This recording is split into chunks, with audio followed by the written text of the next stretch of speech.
Qu'est-ce que la dépense énergétique journalière? Pourquoi et comment la calculer? C'est ce qu'on va voir dans cette nouvelle vidéo. La dépense énergétique journalière, qu'on appelle aussi la DEJ, c'est comme son nom l'indique, l'énergie totale que tu dépenses chaque jour. C'est le nombre de calories que tu brûles, entre guillemets, au quotidien pour vivre, pour bouger, pour te déplacer, pour réfléchir, pour digérer, et on va voir en détail tout ce que ça représente. La dépense énergétique journalière se décompose en 4 grands postes de dépenses énergétiques, chacun contribuant plus ou moins à la DEJ totale. D'abord, on a le métabolisme de base qui correspond aux besoins énergétiques incompressibles de ton organisme quand tu es au repos, allongé et à jeun. C'est l'énergie minimum dont tu as besoin pour maintenir et entretenir toutes tes fonctions vitales, le fonctionnement de ton cerveau, de ton cœur, de tes poumons, tout ce qu'il faut pour réguler ta température, etc. etc.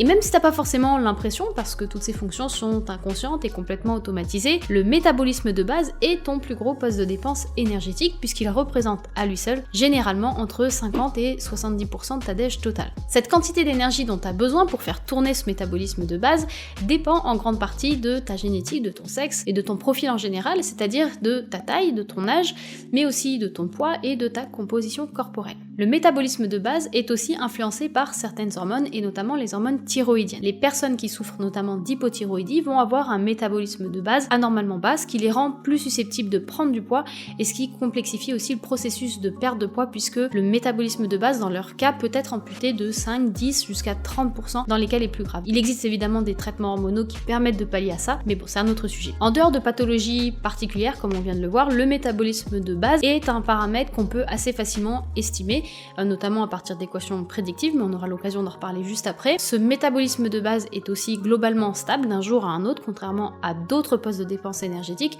qui peuvent varier considérablement d'un jour à un autre. Ok, maintenant qu'on a le métabolisme de base, c'est bien, mais on passe pas toutes nos journées dans un état végétatif affalé sur notre canapé, en dehors des lendemains de cuite évidemment, donc il faut rajouter à ton métabolisme de base la dépense calorique liée à ton niveau d'activité au quotidien, et je parle pas encore de sport. Cette dépense énergétique liée à ton niveau d'activité va être majoritairement influencée par ton style de vie et ton environnement, c'est logique, il va dépendre du type de métier que tu fais. Est-ce que tu passes 90% de ton temps assis à un bureau, ou est-ce que tu as un boulot plus physique où tu dois te déplacer des charges, etc. Est-ce que tu as en dehors du boulot un style de vie plutôt sédentaire ou plutôt actif? Comment tu te déplaces? Est-ce que tu prends la voiture? Est-ce que tu prends le vélo? Est-ce que tu marches?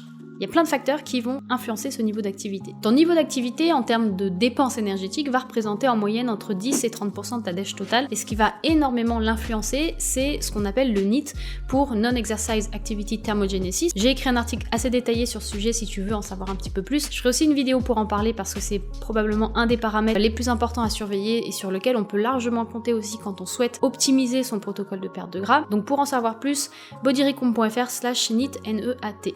Donc le NEAT, ou plutôt la NEAT, même si j'ai l'habitude de dire le NEAT, et je vais continuer à le dire, désolé, signifie en gros thermogénèse liée aux activités non sportives, et ça correspond à la dépense calorique qui est induite par les mouvements spontanés, comme bouger les mains comme ça, tous les mouvements finalement qu'on fait tout au long de la journée sans forcément s'en rendre compte. C'est aussi tous les déplacements, toutes les activités non sportives qui vont engendrer une dépense calorique. Donc comme je disais, ça peut être parler avec les mains, ça peut être gigoter, ça peut être taper sur un clavier, faire le ménage, prendre des escaliers, jardiner, etc., etc. Ce fameux NEAT peut énormément varier entre les individus. La différence de NEAT peut atteindre jusqu'à 2000 kcal en fonction du mode de vie en fait des individus. Donc c'est assez énorme, et ces variations de NEAT peuvent être aussi assez spectaculaires entre guillemets pour un même individu au sein d'une même semaine, ce qui va donc impacter forcément la DEJ. Ça peut aller de 300, 400 kcal, voire beaucoup plus. On en parlera sûrement dans d'autres vidéos.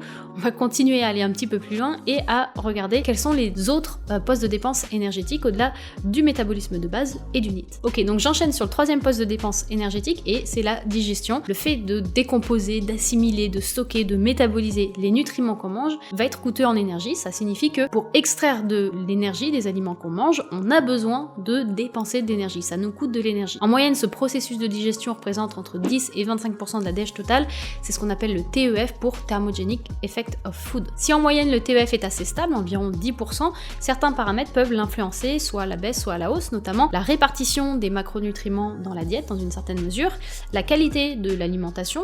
Plus tu vas avoir une alimentation à base de produits transformés, moins tu vas avoir un TEF important parce que les processus de transformation industrielle vont déjà faciliter l'extraction d'énergie. C'est une des bonnes raisons d'ailleurs pour lesquelles je te conseille d'améliorer la qualité de ton alimentation avant d'aller voir les différents compléments alimentaires qui peuvent booster ton métabolisme par je ne sais quel procédé miracle. Troisièmement, le TEF va être aussi influencé par ta composition corporelle. De manière générale, plus ton taux de masse grasse est important, moins ton TEF va être élevé.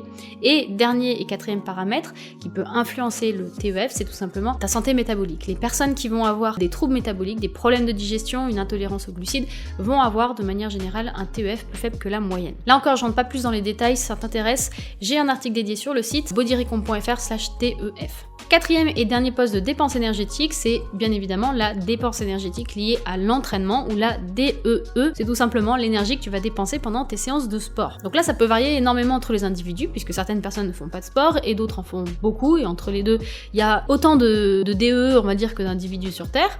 Ta DE sera plus ou moins importante en fonction de ton profil, évidemment de ton poids, ta taille, ton âge, etc. Mais aussi du type de sport que tu pratiques, de la durée de tes séances et de leur intensité. Premier exemple, une séance de musculation classique d'1 heure peut représenter entre 100 et 150 kcal pour certaines personnes, et pour d'autres, la même séance va représenter une dépense calorique de plus de 300-350 kcal. Pourquoi ? Parce que la dépense énergétique est proportionnelle au gabarit de la personne. Un mec de 2 mètres super baraque va consommer proportionnellement plus qu'une personne qui a un petit gabarit. Il faut imaginer la Twingo et le 4x4, je pense que tu sais spontanément qu'il va consommer globalement plus. Deuxième exemple, si tu fais une séance de muscu classique à intensité modérée pendant 1 heure, tu vas dépenser forcément moins de calories que si tu fais une séance de cardio d'1 heure à même intensité, donc à intensité modérée. Est-ce que ça veut dire que tu dois faire du cardio pour perdre du poids ? Non, absolument pas, c'est pas nécessaire mais c'est pas interdit non plus. En tout cas, le type de sport, et notamment s'il est en intermittence ou en continu, va impacter ta DE. Troisième et dernier exemple, si tu pars courir 1 heure à faible intensité, tu fais un footing tranquillement par exemple, tu vas peut-être dépenser 400-450 kcal,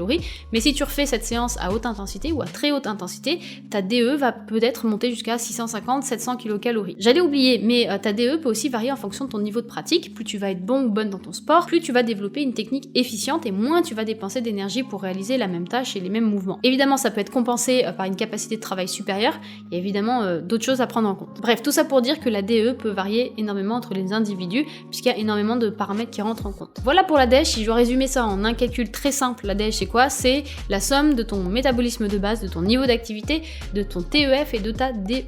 Maintenant qu'on sait ce qu'est la DEJ, pourquoi la calculer, à quoi ça sert ? Dans la vidéo précédente, on a vu que la balance calorique est le premier paramètre à prendre en compte si tu veux perdre du gras, prendre du muscle ou faire une recomposition corporelle. On a également vu qu'en fonction de ton objectif, tu vas devoir mettre en place un déficit calorique, un surplus calorique, ou si tu veux maintenir ton poids, te mettre en maintien calorique. Si tu sais pas trop de quoi je parle, je t'invite à mettre pause et à aller regarder cette vidéo si tu l'as pas déjà vue pour bien comprendre les bases et les différents termes que j'utilise, notamment ce que sont les calories et la balance énergétique et comment cette balance énergétique influence ton poids. Pour résumer les choses, si tu veux connaître la quantité de calories dont tu as besoin pour atteindre ton objectif, tu dois d'abord connaître ta baseline, c'est-à-dire l'apport calorique qui te permet de maintenir ton poids, donc ta maintenance calorique. Tu vas ensuite pouvoir déterminer ton objectif calorique en visant un peu plus bas pour être en déficit calorique et perdre du poids, soit viser un petit peu plus haut pour être en surplus calorique si tu souhaites prendre de la masse. Tu te demandes peut-être quel est le rapport entre la DEJ et la maintenance calorique. On parlait de la DEJ, là je te parle de maintenance calorique.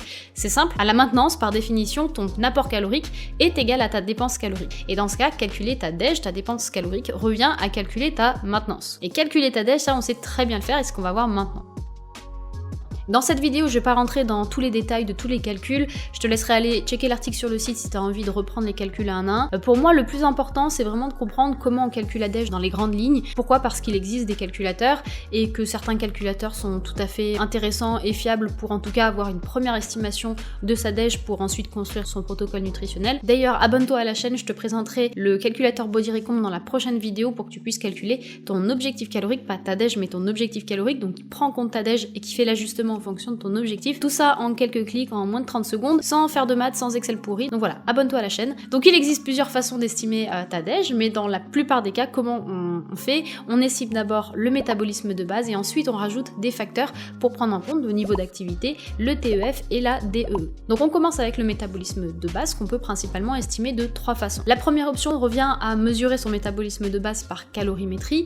C'est pas une solution qui est très accessible à tout le monde. À ma connaissance, personne n'est équipé chez soi d'une chambre métabolique et peu de gens sont également enclins à se rendre en clinique ou en laboratoire pour obtenir une estimation de leur métabolisme de base. Donc je passe à la seconde option qui consiste à estimer son métabolisme de base à partir de formules. Et ça, on en a à l'appel, il en existe des dizaines et des dizaines. Maintenant, comment choisir la meilleure formule ? Et bien ma réponse va peut-être un petit peu te décevoir, il n'y a pas forcément une seule formule qui est absolument meilleure que toutes les autres. Par contre, certaines formules peuvent en effet être plus intéressantes que d'autres et certaines seront probablement plus adaptées à ton profil que d'autres. Donc je vais t'en lister quelques-unes. On a par exemple la Harris et Benedict qui convient de manière générale aux personnes sédentaires, donc je dirais à une bonne majorité de la population qui a une composition corporelle moyenne, donc ni trop gras ni trop maigre. Globalement, cette formule est, en tout cas pour moi, la plus simple à utiliser. C'est un très bon point de départ pour la plupart des gens. Ensuite, on a la formule de Rosa et Chisgal qui est la formule révisée de Harris et Benedict qui serait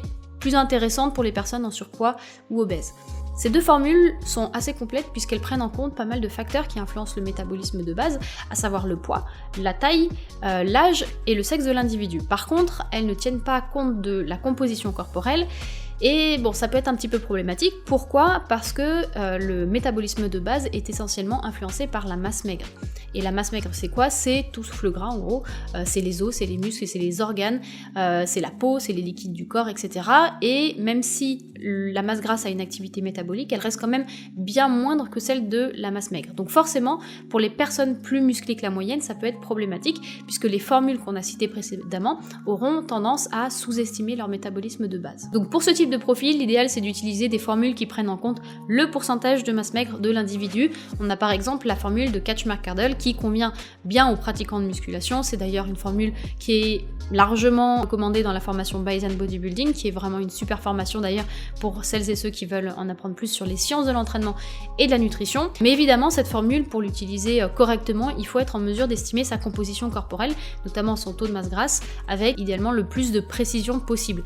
Ce qui n'est pas forcément évident, à la fois quand on n'a pas l'habitude de le faire ou pas forcément les outils. Si tu ne sais pas par exemple estimer ton taux de masse grasse mais que tu as quand même un taux de masse maigre important et que donc tu rentres dans cette case des personnes qui doivent prendre en compte ce taux de masse maigre dans le calcul de leurs dépenses énergétiques journalières, je te conseille donc l'autre formule qui est la formule TINAF, qui est une formule qui se base sur le poids de corps mais qui a été déterminée pour des personnes, enfin des athlètes et des personnes qui ont un physique un petit peu plus musclé que la moyenne, donc c'est une autre option. Je pourrais continuer à te lister toutes les formules, il en existe plein, il y a la Muller, il y a la Milfin-Saint-Jean, qu'utilise MyFitnessPal il me semble, t'as la Scofield, la Nelson, la Cunningham, bref, globalement peu importe la formule que tu veux utiliser, je pense qu'il faut toujours garder en tête une chose, c'est que les meilleures formules, ou même en tout cas la formule qui sera la plus adaptée à ton profil, ne donnera qu'une estimation et que les résultats que tu vas obtenir seront donc à considérer comme tels, comme de simples estimations. Personnellement, j'utilise en coaching un calculateur qui calcule automatiquement le métabolisme de base selon une dizaine de formules différentes. Je me suis amusée à faire ça juste pour comparer et concrètement, la plupart du temps, les estimations sont assez similaires. Évidemment, il y a des formules qui sortent un petit peu du lot, mais généralement à 100-200 kilocalories près, on est sur les mêmes estimations et ça reste quand même utile pour avoir un point de départ. Ok, on va passer au niveau d'activité et là aussi, on a plusieurs manières de l'estimer. J'utilise personnellement deux méthodes. La première méthode consiste à utiliser un facteur d'activité générique en fonction de son mode de vie. Souvent, on a entre 4-5 facteurs d'activité qui vont de sédentaire à très actif. C'est la méthode la plus simple, la plus répandue, mais pas forcément la plus précise évidemment, puisqu'on est autant sur Terre qu'il existe de niveaux d'activité et que forcément, pour certaines personnes, les facteurs d'activité vont être un petit peu grossiers. Il faut notamment faire attention parce qu'on a souvent tendance à surestimer son niveau d'activité. Donc si tu veux perdre du poids, mieux vaut sous-estimer un petit peu ton facteur d'activité que le surestimer. La deuxième méthode, c'est une méthode que j'apprécie beaucoup et qui vient de la formation de Vassilis Iliopoulos, qui permet de calculer ton niveau d'activité, non pas à partir d'un facteur générique qui va mélanger un petit peu tout et qui ne permet pas forcément de très bien fitter avec tous les profils, mais qui détermine donc ton niveau d'activité en fonction de ton NEAT réel. Donc pour ça, on se base sur le nombre de pas journaliers. Ça sous-entend bien évidemment que tu saches à peu près combien de pas tu fais en moyenne. Et ça se base aussi sur le nombre d'heures que tu passes en mouvement dans ta journée. C'est une méthode qui permet de personnaliser un petit peu plus ce facteur d'activité et c'est une méthode que j'ai choisi d'intégrer dans le calculateur BodyRecomp dans le mode avancé. Ok, maintenant on passe au TEF et on va l'estimer d'ailleurs ce TEF un petit peu de la même manière que le niveau d'activité puisqu'on va utiliser un facteur qu'on va ensuite ajouter au métabolisme de base. Ce facteur, tu le choisis en fonction de la qualité de ton alimentation et de ta composition corporelle qui, comme on l'a vu, sont des paramètres qui influencent le TEF. Voilà pour le TEF, on va passer sur la DEE. Comment on estime sa dépense énergétique liée à l'entraînement ? Je te le dis tout de suite, pas à partir d'une montre connectée et pas à partir d'une machine cardio à la salle. La plupart surestiment énormément la dépense calorique, donc ça serait dommage de te baser là-dessus pour calculer ta DEJ. Ce que je te conseille plutôt, c'est de calculer ta DE à partir de différents coefficients qui sont spécifiques pour chaque type de sport, mais qui seront aussi pondérés en fonction de ton poids, de l'intensité et de la durée de l'exercice, mais aussi du nombre de séances par semaine, puisque, comme on l'a vu, tous ces facteurs, tous ces paramètres influencent beaucoup la DEE.